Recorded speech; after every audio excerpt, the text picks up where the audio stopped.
I found out my father had died from a cousin's Facebook post 3 days after the funeral had already happened. A photo of white lilies and a casket, captioned, "Rest easy," Grandpa Walt scrolling past in my feed on an ordinary Tuesday afternoon. Nobody in my stepfamily called me. Nobody sent a card, an email, even a text.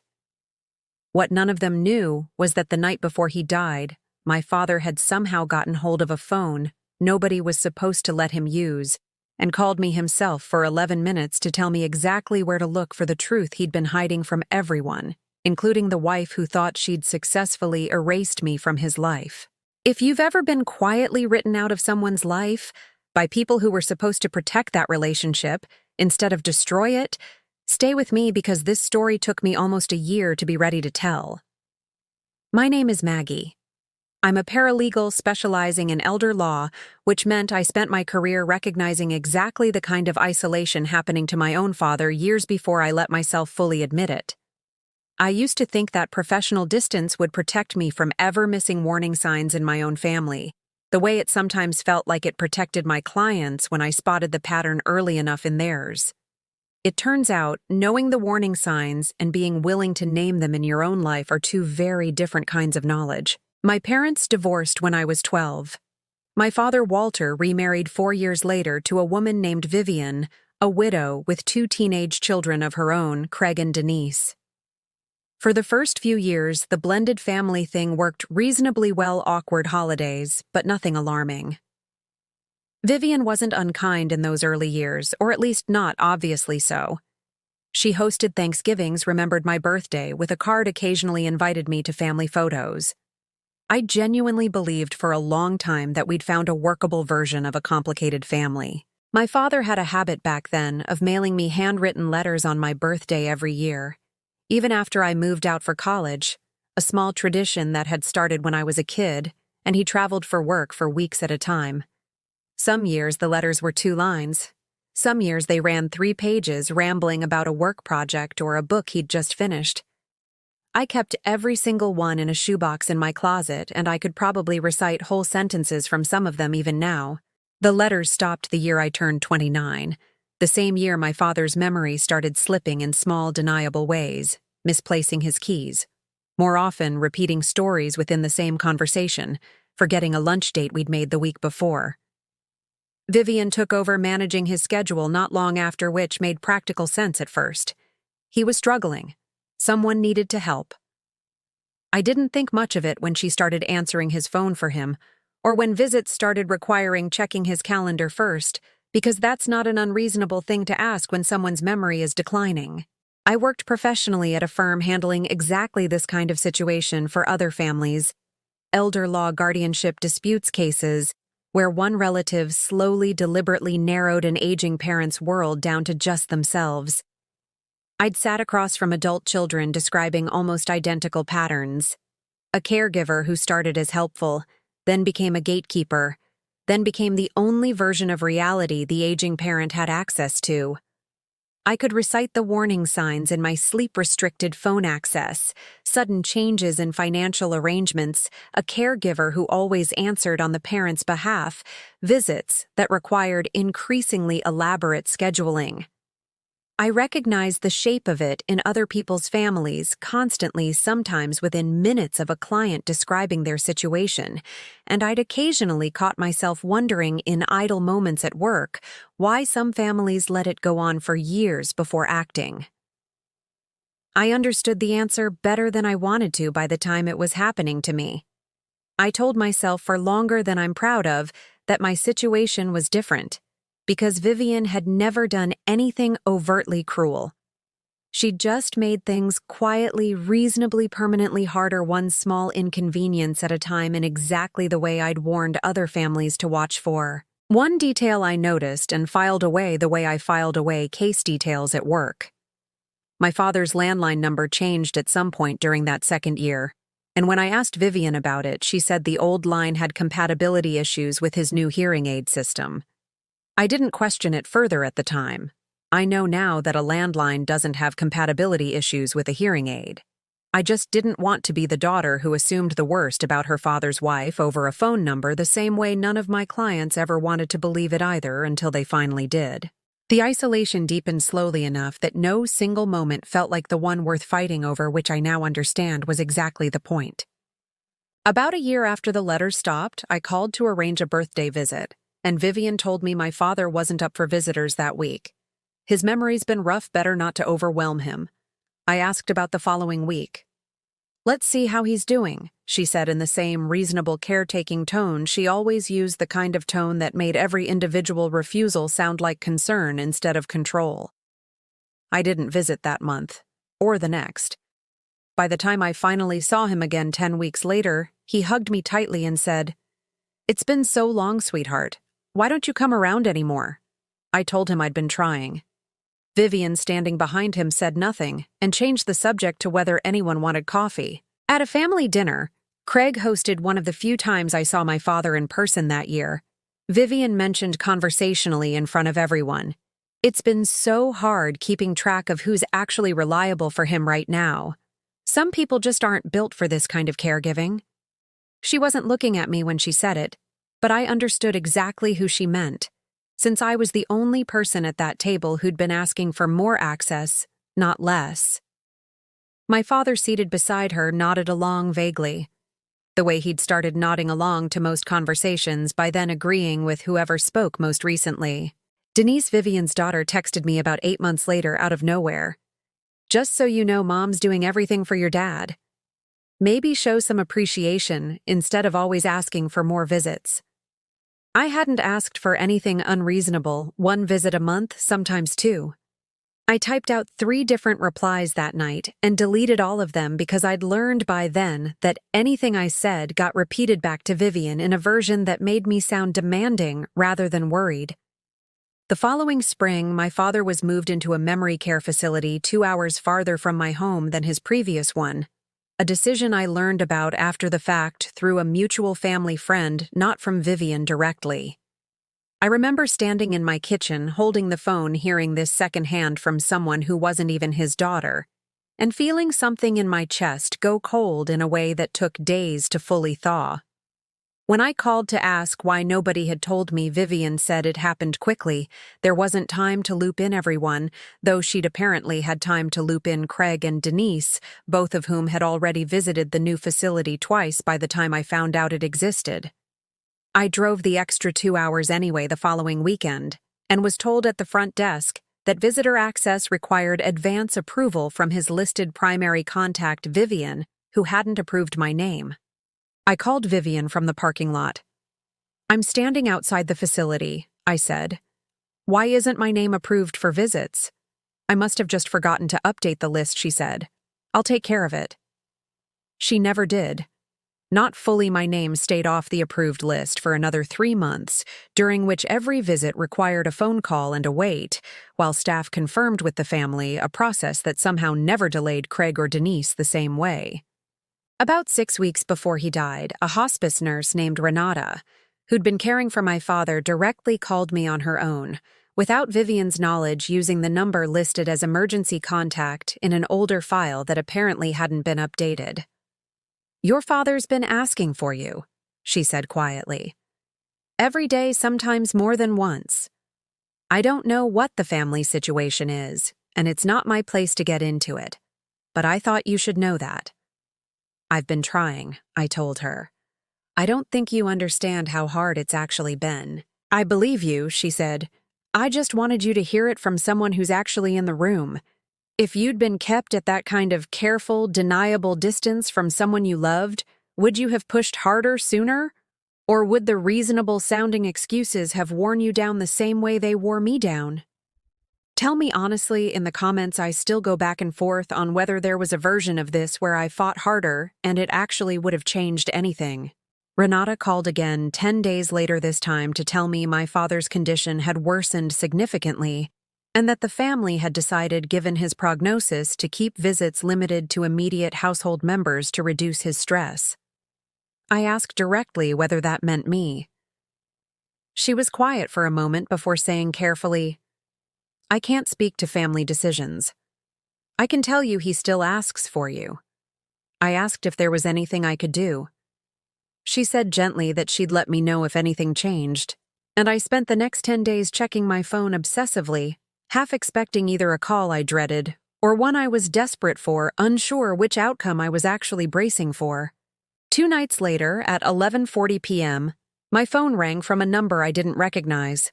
I almost let it go to voicemail, assuming it was a spam call at that hour, one of a dozen a week, that all looked identical on my screen.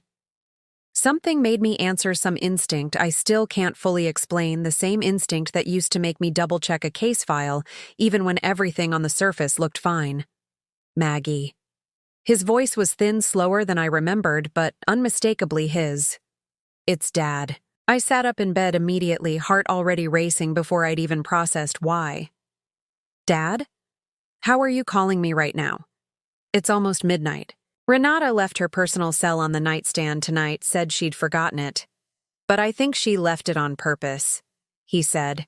And even through the fog of his illness, I could hear something sharp and lucid underneath a version of him. I hadn't heard clearly in over a year the version who used to explain complicated things to me patiently when I was a kid. I don't have much time to explain everything, and I don't trust that I'll get another chance like this.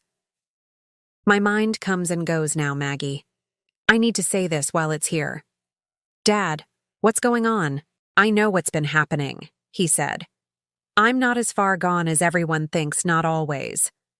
There are good days and bad days, and today's a good one, so I need you to listen carefully. I know Vivian's been keeping you away. I let it happen longer than I should have because it was easier than fighting her, and because some days I genuinely couldn't tell anymore what was real and what wasn't, and I let her tell me what was real instead of trusting myself. I'm sorry for that. But I fixed something quietly about 8 months ago before things got much worse, back when I still had enough good days in a row to be sure of what I was doing. There's a letter in my old roll-top desk, the one in the study at the house bottom drawer, taped underneath. Not inside it, she never thought to look underneath. It's dated, witnessed by my old friend Harold, and it says exactly what I want and exactly what's been happening. Get it before she has any reason to go through that desk carefully. Please. Dad, I will, I promise. But are you okay right now? Are you in pain? I'm tired, Maggie. I'm not scared. I just needed you to know where to look before I couldn't tell you anymore. His voice cracked slightly. I love you. I should have fought harder for you. I'm sorry it took me this long to fix it. You don't need to apologize right now. I said, tears already falling, trying to keep my voice steady for him the way he'd always tried to keep his steady for me. Just rest, please. I'll take care of the rest. I know you will, he said. You always were the capable one. I used to tell your mother that back before everything got complicated between us. I'm glad it's you who's capable now when it matters most. Dad, I have to go, sweetheart. Renata's coming back for her phone soon, and I don't want her to get in trouble for this. I love you. Tell no one about this call until you have the letter. The line went dead before I could say anything else. I sat there in the dark for a long time afterward, phone still in my hand, replaying every word, trying to memorize the exact sound of his voice one more time, in case it really was the last time.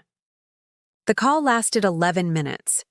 I recorded the time and date the moment we hung up, an old professional habit that took over before I'd even fully processed what he'd told me, documenting exactly when a client conversation happened, because in my line of work, timestamps matter more than memory does. He died the following evening. Nobody called to tell me. I found out from a cousin's Facebook post 3 days later, captioned with photos from a funeral I hadn't been invited to.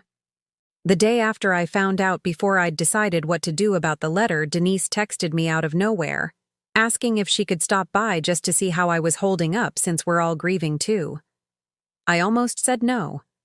Some tired, cautious instinct made me say yes instead. She stayed less than 20 minutes, offered a stiff, formal condolence, and then asked almost carelessly whether Dad had said anything unusual to me recently, whether we'd been in touch at all near the end. I told her truthfully that we'd spoken briefly. She didn't ask what about, which told me she was fishing for information rather than genuinely curious. She left shortly after, and it was only once she'd gone that I understood the visit for what it actually was, someone checking whether I knew anything before the family finished handling the estate. I drove to the house 2 days after finding out while Vivian, Craig, and Denise were still handling estate logistics inside cars I didn't recognize. Lining the driveway, presumably relatives and lawyers moving through the practical business of a death I hadn't been permitted to grieve alongside them. Denise answered the door, visibly startled to see me glancing back over her shoulder before stepping fully into the doorway. "Maggie, this really isn't a good time. I need something from the study," I said. "It won't take long." She hesitated, then let me in, hovering close enough to watch her eyes flicking nervously toward the hallway, where I could hear Vivian's voice on the phone with someone discussing catering invoices in a tone far too composed for a woman 2 days removed from her husband's funeral. I went straight to the roll-top desk, knelt down, and felt beneath the bottom drawer until my fingers found the taped edge of an envelope. Vivian appeared in the doorway just as I pulled it free. "What is that?" She said, not really a question. "A letter my father left me," I said. "Written 8 months ago. Witnessed." "You weren't even at his funeral," Vivian said, voice rising. "You don't get to just walk in here and take things out of his desk." "I wasn't at the funeral because nobody told me it was happening," I said. "But he told me where to find this 2 nights before he died because he knew you'd never let me find out about it any other way." "That's not true," Vivian said. "I would have told you eventually. There was just so much happening, arrangements, family things. You had time to arrange a funeral, invite extended cousins, and post photos online," I said. "You didn't have time for one phone call to me." I opened the envelope in front of her and read the first lines aloud, my father's handwriting, shaky in places, but unmistakably his, dated, and signed with Harold's signature as witness beneath it. It stated plainly that he'd become aware over the preceding year that Vivian had been restricting my access and communication without his full consent, that his memory was inconsistent but not absent, and that he wanted it formally documented in his own hand, while he still could, that Maggie was to be treated as his daughter in every practical and legal sense going forward, including notification of his death and inclusion in any funeral arrangements.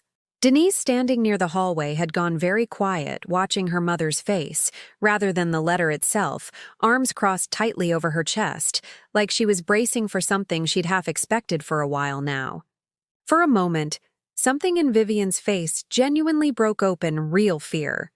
Unmistakable, the look of someone realizing a private arrangement they'd controlled for years had just become something documented, witnessed, and impossible to quietly dispute. Her hand went to the doorframe like she needed it to stay upright, and for just a second she looked less like the composed woman who'd managed every family gathering for a decade, and more like someone watching a story she'd carefully controlled slip permanently out of her hands. Then, almost as quickly, her expression hardened back into practiced composure. "I was protecting him," she said. "You have no idea how exhausting it was managing his care while you called, constantly upsetting him, confusing him. He called me 2 nights before he died to tell me where to find proof that you were the one confusing things I said, not the other way around. This letter doesn't change anything about the funeral," she said. "It's already happened. There's nothing left to fix." "It changes what everyone in this family gets to believe about why I wasn't there," I said. "That's not nothing. You think a piece of paper undoes 10 years of me being the one who actually showed up every single day?" Vivian's voice cracked slightly, the first real emotion I'd heard from her that wasn't performed for an audience. "Do you have any idea what it's like watching someone disappear a little more every week, managing doctors and medications and a house that was falling apart around both of us while you got to visit occasionally and call it love? I think a piece of paper proves I wanted to show up too. And you made sure I couldn't," I said. "Those aren't the same accusation. But you're the only one in this room treating them like they are." She didn't have an answer for that.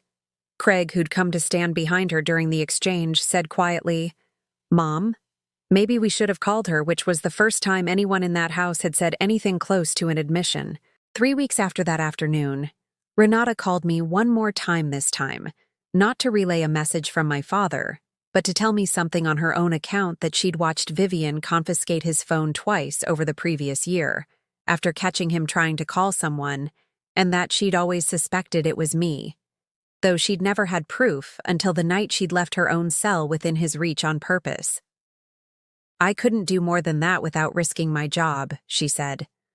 "I'm sorry it took me this long to help in the only way I safely could."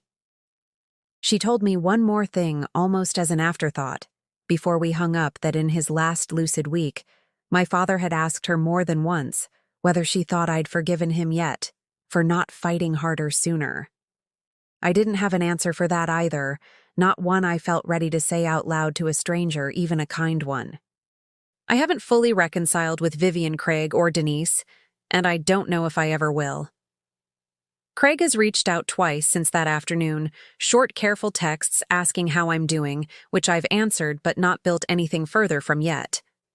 Denise hasn't reached out at all. The letter didn't undo the year of missed visits, or the funeral I wasn't invited to, or the version of events some extended family members still quietly believe, where I was simply the daughter who stopped showing up. I've decided not to correct every relative who still believes that version, because some of them will never actually want the correction, and I've stopped needing everyone to update their story on my timeline. What the letter did was make sure that at least one true account of what actually happened exists in my father's own handwriting, witnessed and dated, sitting where he made sure I'd find it. I keep it now in the same shoebox as his old birthday letters, the ones that stopped the year everything started slipping away from both of us. What I've learned sitting with all of this is that being written out of someone's life doesn't always happen through cruelty you can point to directly. Sometimes it happens through 100 reasonable-sounding excuses stacked patiently over years by someone who understood exactly how deniable that kind of slow erasure could be. My father understood it too eventually, and used the only tool he had left, 11 minutes, a borrowed phone, and a piece of tape under a drawer, to make sure the truth outlasted him, even if he couldn't undo everything he'd let happen while he still could have. I don't think that makes up for the years I lost with him. I think it's the last thing he had left to give me, and some nights that's enough. Other nights it isn't, and I've stopped pretending those two feelings need to resolve into just one. If you've ever found out the truth only after someone was gone, tell me in the comments what finally brought it to light for you. A letter, a phone call, a stranger who decided to break the rules quietly on your behalf. If this story hit home, share it with someone who's ever been quietly written out of a family. They never stopped loving, and subscribe, because there's another story like this one waiting for you next week.